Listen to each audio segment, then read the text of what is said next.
Halo teman-teman semua, apa kabar kalian di 2023 ini, hari pertama di 2023.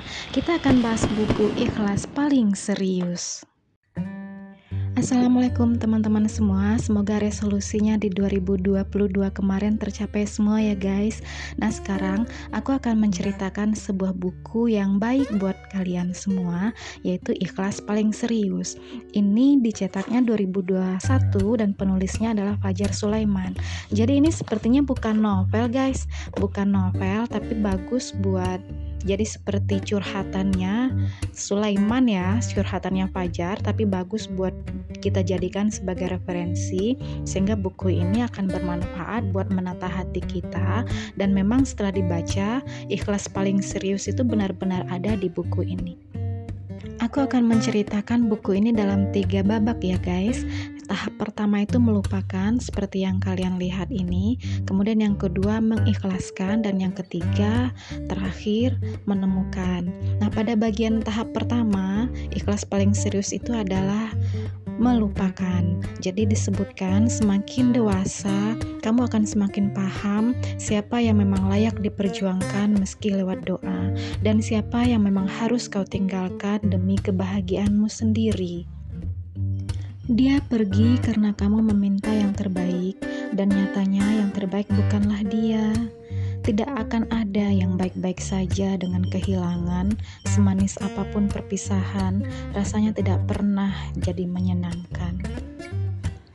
Hingga akhirnya cerita tentang masa depan yang pernah kita rencanakan harus kukubur dalam-dalam. Ribuan kenangan yang pernah kita ciptakan harus pasrah menerima kenyataan bahwa kita tidak lagi berdampingan. Pada akhirnya, aku juga yang harus menyalakan kembang api atas segala harapan yang aku ciptakan, lalu aku merayakannya sendiri. Tak perlu keras kepala mempertahankan hati yang seharusnya dilepaskan. Jangan menunda rasa sakit untuk mendapatkan yang lebih menyakitkan lagi nantinya. Tidak sedikit orang yang tidak mampu melepaskan karena cinta yang terlampau dalam, tak peduli dan tak sadar bahwa dia berjuang sendirian. Jika ketabahan tak cukup untuk membuatnya paham, mungkin kehilangan akan membuatnya lebih mengerti bahwa yang tak pernah menyerah juga punya rasa lelah, dan yang berjuang sendirian pun pada akhirnya menemukan alasan untuk tidak lagi bertahan. Pada akhirnya, yang pernah mencintai tanpa tapi, pernah bertahan tanpa paksaan, dan pernah sabar menanti sadar pun akan melepaskan tanpa pesan. Seberjuang itu aku demi meyakinkan bahwa akulah pemberhentian terakhir dan jawaban dari doa-doamu akan seseorang yang sungguh-sungguh setia.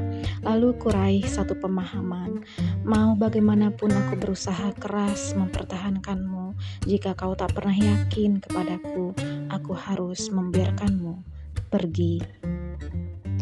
Ketika kamu mencintai manusia sejatuh-jatuhnya, maka bersiaplah kecewa sedalam-dalamnya. Nah, itu bagian pertama, guys. Sekarang bagian keduanya, yaitu mengikhlaskan. Kita akan lihat apa yang dikatakan pada bagian mengikhlaskan. Aku ingin seikhlas langit ketika ia menjadikan udara dingin hanya untuk melahirkan embun tanpa harus diketahui daun yang jatuh cinta kepadanya. Aku ingin seikhlas langit saat awan gelap menurunkan hujan tanpa menjanjikan pelangi datang, bumi menerimanya dengan lapang. Aku ingin seikhlas langit kala ia tetap mempersembahkan indahnya semburat senja, sekalipun malam perlahan mulai mengusir cahayanya. Aku ingin lebih ikhlas dari langit ketika ia mampu menerima apapun ketentuan Tuhan tanpa perlu banyak bertanya. Maaf atas keterbatasanku dalam berjuang, kekuranganku dalam berdoa, dan ketidakmampuanku melupakanmu. Jika bukan aku takdirmu, ada yang lebih pantas mendampingimu, ada yang lebih hebat mendoakanmu, pun lebih gigih memperjuangkanmu. Apalah aku yang cuma menjadikan sabar sebagai penolongku dan ikhlas sebagai pelipur lara atas menerima perpisahan kita. Pada akhirnya, aku hanya perlu terbiasa tanpa kehadiranmu hingga tiba hari ketika aku terbiasa dan hatiku membaik. Kepergianku bukan tanpa sebab, semua kulakukan ketika aku menyimpulkan bahwa upayaku membuatmu melihatku hanya sia-sia. Kasih sayangku tak kau hargai. Aku bukan hujan yang akan tetap kembali meski jatuh berkali-kali. Terima kasih telah memberiku kesempatan untuk memperjuangkan seseorang, dan kau juga mengajariku cara untuk tahu kapan waktu yang paling tepat untuk aku harus benar-benar menyerah. Dengan penuh kelapangan hati, aku melepaskanmu, mengikhlaskanmu. Suatu hari kelak, ada momen ketika aku benar-benar tahu cara merelakanmu. Saat aku percaya bahwa mengikhlaskan adalah satu-satunya cara menciptakan bahagiamu, dan semoga juga bahagiaku.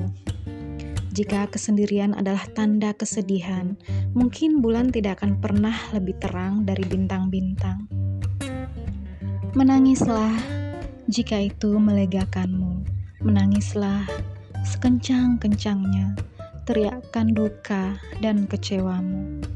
Menangis adalah tanda bahwa kau tabah, kau lebih kuat dari dugaanmu. Lalu tersenyumlah untuk meredakan pilumu. Itu akan lebih baik, sebab hujan tidak turun kala kelabu awan digantikan pelangi. Sesuatu yang ditakdirkan untukmu tidak akan pernah menjadi milik orang lain, dan sesuatu yang bukan milikmu, sekeras apapun usahamu mengejar, dia akan selalu menghindar dan tidak akan jadi milikmu. Nah, itu bagian mengikhlaskan, bagian 2 dari buku ini. Yang kata-kata tadi itu adalah hal-hal yang bisa membuat kita untuk mengikhlaskan. Nah, yang ketiga, akhirnya menemukan. Pada akhirnya, ikhlas itu berkaitan dengan jarakmu dan Tuhan. Semakin dekat seseorang dengan penciptanya, maka semakin mudah dia menerima segala ketetapannya.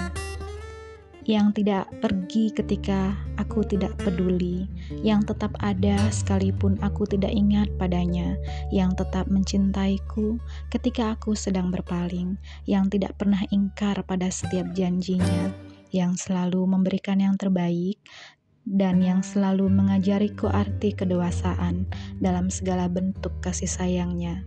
Hanya Tuhan yang tetap ada, bahkan ketika duniaku terbalik dan semua orang menganggapku bukan siapa-siapa. Apapun yang digenggam terlalu erat hanya akan menyakiti tanganmu dan meninggalkan bekas. Begitupun dengan hati. Sekuat apapun kau genggam, jika bukan takdirmu, dia tidak akan tinggal. Lepaskan siapapun yang menyakitimu. Relakan apapun yang membuatmu hancur perlahan. Jiwamu punya hak untuk hidup lebih tenang, ragamu berhak untuk hidup lebih bahagia. Kepergiannya bukan tanpa alasan, itu terjadi karena sudah Tuhan menetapkan. Mulailah berdamai dengan hatimu, yang ditakdirkan untukmu, sekalipun langit terbelah, tak akan mungkin melewatkanmu. Mulailah cintai Tuhan, melebihi cintamu pada siapapun, sebab Tuhan lebih mencintaimu dari siapapun yang kamu cintai. Tuhan tahu kamu kuat, makanya ujiannya lebih berat. Tuhan tahu kamu hebat, oleh karena itu Dia memberikan kebahagiaan bukan di waktu yang cepat, tapi di waktu yang tepat. Biarlah berdoa menjadi caraku bercerita tentangmu, caraku mengikhlaskan kepergianmu, juga caraku mencintai dalam bulir-bulir air mata, tanpa lagi tawar-menawar keadaan. Ketika kamu telah menaruh harapan kepada Tuhan di atas segalanya, maka kelak Tuhan akan menghapus setiap kesedihan yang selama ini menghantui hari-harimu, dan memberi kebahagiaan yang selama ini cuma bisa kamu dambakan. Aku tahu, aku tidak bisa memilikimu, Aku paham, aku tidak bisa memaksamu. Aku sadar, aku tidak mungkin mengemis. Semoga ikhlas paling serius ini kelak menjadi amin yang mengabulkan pengharapan akan seseorang yang mencintaiku dengan cara paling serius. Jadi itu ya teman-teman, bab-bab dalam bukunya Ikhlas Paling Serius. Jadi yang pertama kita memang melupakan, dan kata-kata tadi untuk melupakan mungkin bisa kamu renung-renungkan lagi, ternyata kita memang harus melupakan. Nah kemudian mengikhlaskan ada hal-hal yang membangkitkan semangat tadi agar kita bisa lebih mengikhlaskan, dan yang ketiga menemukan. Dan ternyata menemukan itu adalah menemukan cintanya Tuhan kepada kita untuk bisa mencintai Tuhan. Jadi kita memang harus mengembalikan segala sesuatunya kepada Tuhan Sang Pencipta agar bisa memberikan kita hati yang luas dan ikhlas untuk merelakan segalanya, dan kita kembali menemukan cintanya Tuhan yang sangat agung, dan juga suatu saat bisa bertemu orang-orang yang sama-sama mencintai Tuhan dan juga tentu mencintai kita karena Tuhan. Jadi begitu, terima kasih teman-teman.